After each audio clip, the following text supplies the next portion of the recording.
Welcome to the Military OneSource podcast. Military OneSource is an official program of the Defense Department with tools, information, and resources to help families navigate all aspects of military life. For more information, visit militaryonesource.mil. Welcome to the podcast. I'm Bruce Moody. Getting out of the military is a challenging life change. That's true for the service member, and it's life-changing for each member of the family. Our guest today knows this well. LaKeith Manson retired as an Air Force Master Sergeant. We'll hear his story, and then we'll bring in John Randolph, and he's with the Department of Defense Military Civilian Transition Office. This is the office that brings you the Transition Assistance Program. First, LaKeith Manson, welcome to the podcast. Hey, thanks, Bruce. I'm glad to be here. Yeah, we're really glad to have you with us today. We want to kind of hear you tell your story of being in the military, getting out, and becoming a civilian. So when did you join the military? What were you doing in the Air Force? So I joined the Air Force in October of 99. So I've been around for a while. I actually had the privilege to do 4 different career fields in my time. I did maintenance for roughly my first 6 years as aerospace ground equipment. The following 4 was as a military training leader at Shepherd Air Force Base. The next 10 was as a special air missions flight attendant here at Joint Base Andrews, part of the 89th Airlift Wing. And I finished out my career as the Joint Base Andrews Honor Guard Program Manager. Okay, so you're managing the Honor Guard program. And at that point, you're leaving the military. It's a combination of you making plans and then life happening. So walk us through that. What was your plan and what ultimately ended up happening? So I will tell you, Bruce, as with life, nothing ever goes according to plan because my plan wasn't to get out of the military. I was actually trying to extend a year. And at the time, the high year tenure was in place and we applied for a waiver. It didn't get approved. So me getting out was very unexpected. I knew it was a possibility, but life really got thrown into a bit of turmoil because from the time that the waiver denial came back to me actually separating from the Air Force, it was about 4 months to get my life together. 4 months. Do you recall a first step? Like, what was the thought? What was the conversation that you were having at home? Absolute panic.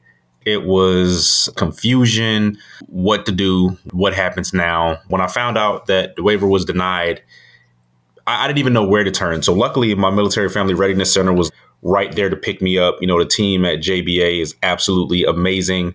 And that was the first thing I did. Very first thing I did after talking to my wife was I went in there and I was like, team, I have no clue where to start. And it's crazy to be able to help everybody else throughout your time in the military. But now you get to a point where you need help and you don't initially know where to turn. But luckily, they were there to say, I got you.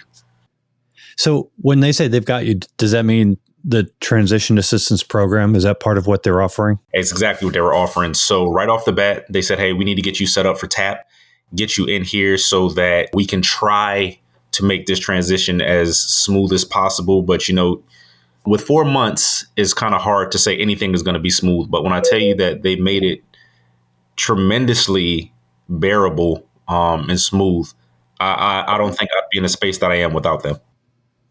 Yeah, and we're going to get into why 4 months is a really compressed time when you're trying to use something like the Transition Assistance Program. But as you're going into the program, did you have an idea of the career field that you wanted to go into? Did you have a sense of the job market and some of the challenges that lay between you and a career that you wanted?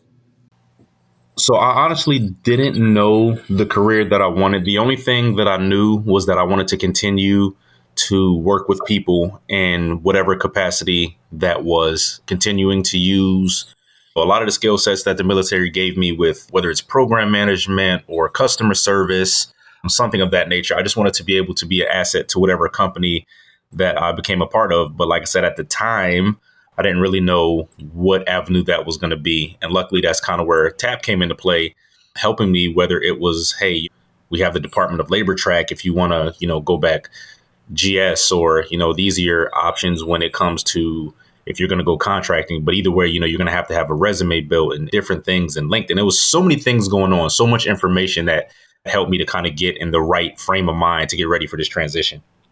Yeah. So what you've just described in one sentence is the entire process of launching a career. So how did they break that down for you? How did they help you tackle each of the individual challenges? Some installations have virtual, some have in person, but being able to go through the TAP class, over the course of this week and breaking down each bit of information as to what to expect, whether it's things that you need to do for out processing within the military, getting ready for that next phase of life, making sure that you have a mentor that's going to be there with you to kind of help you through the transitional process.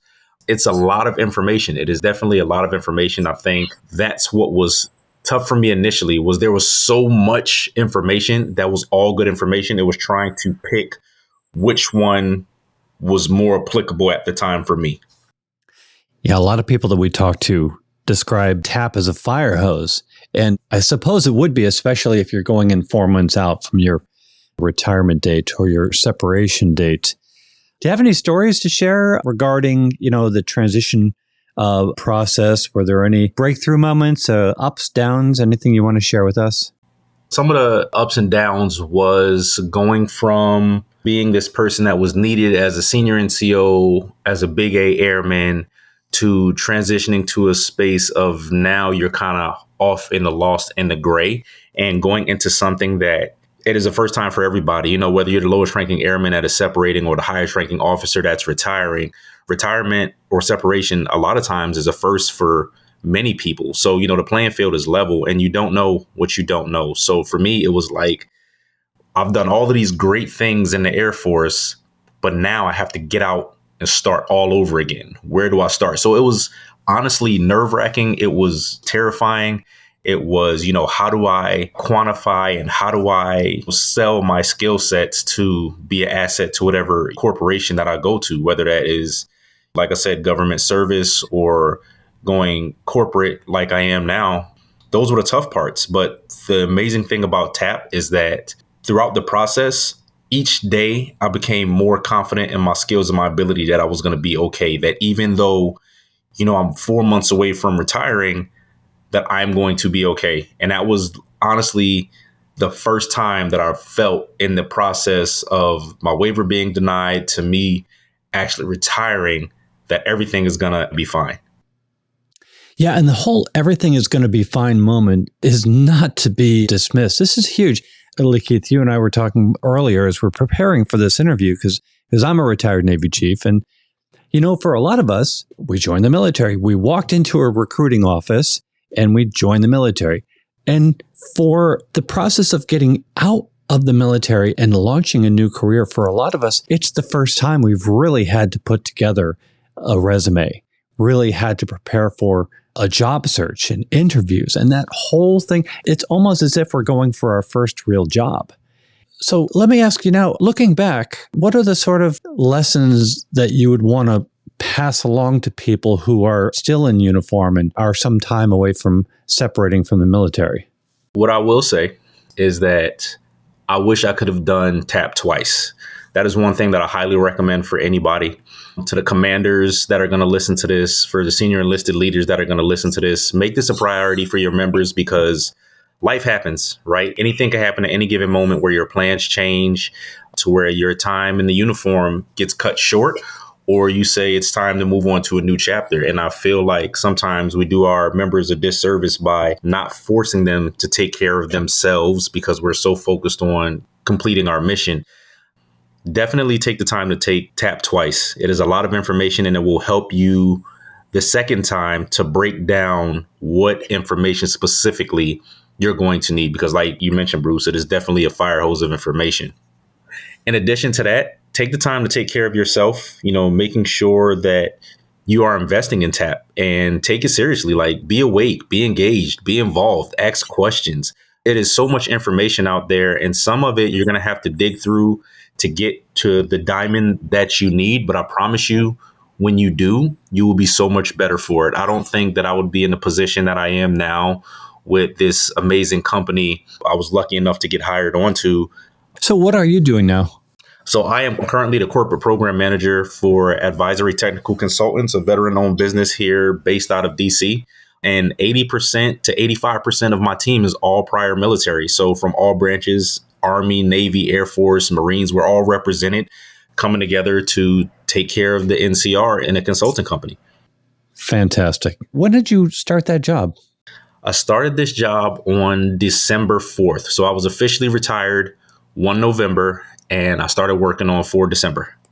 Wow. This is a fast moving time for you. It is. But, I was looking forward to it. Essentially, using my leave that I had for the last 2 months, it kind of gave me some time to take a break and decompress and process everything that was happening and get ready to move on to the next phase of my life. I don't believe in sitting still because so much passes you by. So when I had the opportunity to, take the break, I took it. And when I had the opportunity to start working again, I took that also. Fantastic. I think this transition assistance program is something we should spend a little bit more time on. Let's bring in John Randolph. John is with the Department of Defense Military Civilian Transition Office. John, it's great to have you on the podcast. Great. Thanks so much for having me, Bruce. In light of our conversation with LaKeith, his separation, his retirement from the military, let's talk about the program itself. Kind of give us an overview, a purpose, the goal of the Transition Assistance Program. The Transition Assistance Program, or commonly referred to as TAP, falls under the DoD's Military Civilian Transition Office. Although there are actually 7 federal agencies, to include the DoD, that provide governance over this program. So as one might expect, the Department of Labor and the VA participate, but we also have the Small Business Administration, the Office of Personnel Management, the Department of Education, and the Department of Homeland Security to ensure the Coast Guard has a voice. All participate in this governance. And together we support around 200,000 transitioning service members yearly at over 200 locations worldwide. The purpose of the program is to promote, advance, and instill a culture of career-ready service members. I spoke about the high-level governments, but really it's the individual military services that execute the program.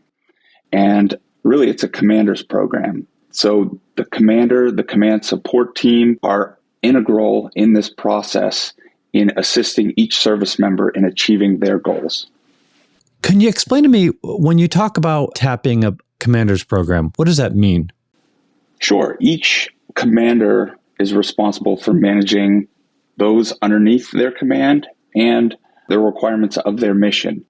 And so allotting that time for those individuals to have the time to participate in the TAP program as they begin to transition and look towards that next stage of life. Got it. So making time for the folks, for service members to get into this program. John, the TAP program continues to evolve. How is it evolving? What are some of the new changes and features to the program? TAP is a congressionally mandated program, and most of the most recent changes occurred during the 2019 NDAA. So those who have transitioned before this likely received a completely different experience and curriculum than today's service members are receiving. This legislation overhauled TAP. It ensures that service members can receive the most comprehensive guidance, and it ensures that they're more prepared than ever before for their transition. Highlights include individual counseling and self-assessment, allowing individuals to identify skills, interests, and values that align them with career paths. There are 3 core days led by the DoD, VA, and DOL, and that leads us into the 2-day track. And again, the 2-day tracks are another addition recently that service members can elect. There are 4 of them: employment, vocation, education, and entrepreneurship, that provide additional guidance in each of those areas. Individuals can take one of these, they can take multiple, or they could take one more than once as they explore different options post-service. So what you're describing is, I would call, a lot. I mean, it's really setting people up for a whole new chapter in their lives. And as we heard from our conversation with LaKeith, it's a lot. And he and a lot of people really describe TAP as a fire hose of information. How can people best navigate TAP so that they don't walk away feeling like it's a fire hose? The strength of TAP is to personalize the experience, which we believe leads to more effective and satisfying career transitions. However, with this personalized approach means that there's a lot of information that is provided, whether you're a retiring Navy chief, such as yourself, or a separating first-term airman. And again, this goes across every MOS and AFSC as well. So there's a lot of information provided to meet those various needs, goals, and situations that we find our service members in.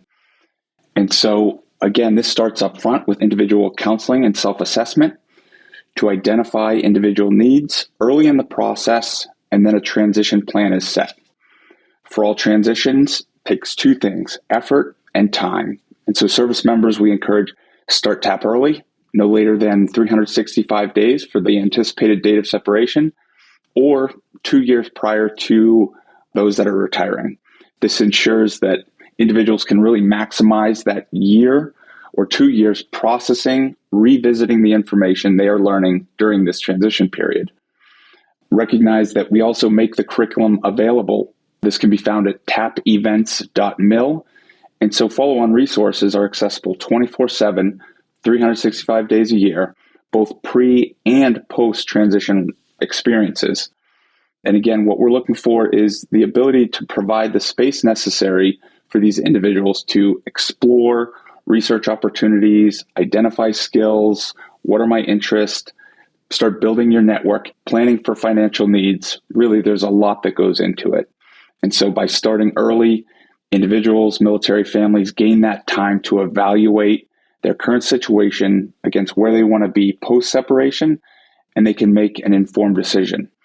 What skills do I have to get a certain type of job? What does that job pay in the location that I want to move to? Will this pay be sufficient for the lifestyle that I intend on living? And so we see individuals who actually start the separation process only to reevaluate their initial decision when they have the information in front of them. We hear it all the time. I thought I was ready, but I decided to stay until I finished this degree. Or we took a look at our financial plan and decided now just wasn't the best time for our growing family to separate. The TAP curriculum provides those resources to make those informed decisions and ensure that each individual is prepared for the next step in their journey, no matter what path they choose. And then taking the course early enough allows you to put the things that you learn in TAP into action so that by the time you are actually departing service, you're good to go. That's exactly right. Now, recognize, as in LaKeith's case, due to the nature of the military, there will always be short notice separations. We hear waivers denied, medical discharges, other areas where the timing doesn't allow that individual to get the full year or 2 years prior to transition.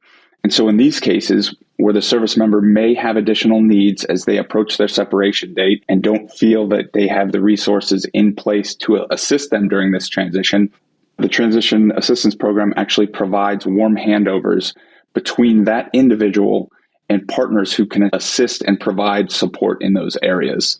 An example of this may be connecting an individual with the Department of Labor's American Job Center in their chosen location, should they need additional career support. So, John, let's focus on the job, right? Because that's paramount. That is probably foremost on people's minds when they're looking to separate, retire from the military. And we know that TAP has job placement, career counseling services. How are these helping service members to find meaningful employment after they leave the military? There's multiple opportunities throughout TAP that support the path to employment. From day one, there's a course led by the DoD on identifying what military skills you have, translating them to the civilian workplace. The Department of Labor runs an employment fundamentals course that provides information on finding employment, conducting research, developing a resume, preparing for an interview. And then again, recognized transitioning service members can elect the employment 2-day track to get even more in-depth information about using technology for employment, networking, and so much more. Are there financial education components available to help service members manage their finances effectively during this transition period? Absolutely. There's an entire afternoon within the DoD Transition Day that takes a deeper look at financial readiness, specifically as it relates to transitioning service members. You look at financial goals, taxes, income, expenses, and this all points the member towards completing a criteria-based financial plan. Should a service member need, there are also additional resources provided, so when questions inevitably pop up along the way, they have someone to turn to for support. Now, TAP has networking opportunities, connections with potential employers or organizations. How does this work? How is TAP using these networking opportunities to help get veterans hired? We receive constant emails about employers looking to hire our veterans. I spoke earlier about the shared governance of the transition program and the Department of Labor VETS program. That's an acronym, Veterans Employment and Training Service, does a great job of connecting transitioning service members and veterans with meaningful careers, resources, and expertise. And so whether you're an employer, service member, or veteran, if you visit dol.gov/agencies/vets, you can get connected within that community. Also recognize that TAP shares information on the DoD SkillBridge program, which allows service members to take advantage of opportunities working in the civilian industry during their last 6 months of transition, which bridges or enhances their military skills while still being compensated with their active duty pay and benefits. The network of DoD authorized SkillBridge providers is another avenue leading to a high probability of veteran employment shared within the TAP space. Transitioning veterans can find more information on skillbridge.osd.mil. Well, great to have the both of you on the podcast today. John Randolph is with the Department of Defense Military Civilian Transition Office. We appreciate you being with us today. Thanks so much, Bruce. And LaKeith Manson, great to have you with us. Thank you for your service. All the best with the next chapter of your life, your family's life. Thank you for joining us today. Thanks for the opportunity, Bruce. It's truly been amazing to kind of share my story and hopefully help fellow transitioning vets. Absolutely. We appreciate you being with us today. And we want to remind you that Military OneSource is an official resource of the Defense Department, and we always value hearing from you. We have a link in the program notes. Send us a comment, a question, maybe an idea for a future episode. And be sure to subscribe to this podcast wherever you listen to your podcasts, because we cover a wide range of topics to help military families navigate military life and beyond. I'm Bruce Moody. Thank you for listening. Take care. Bye-bye.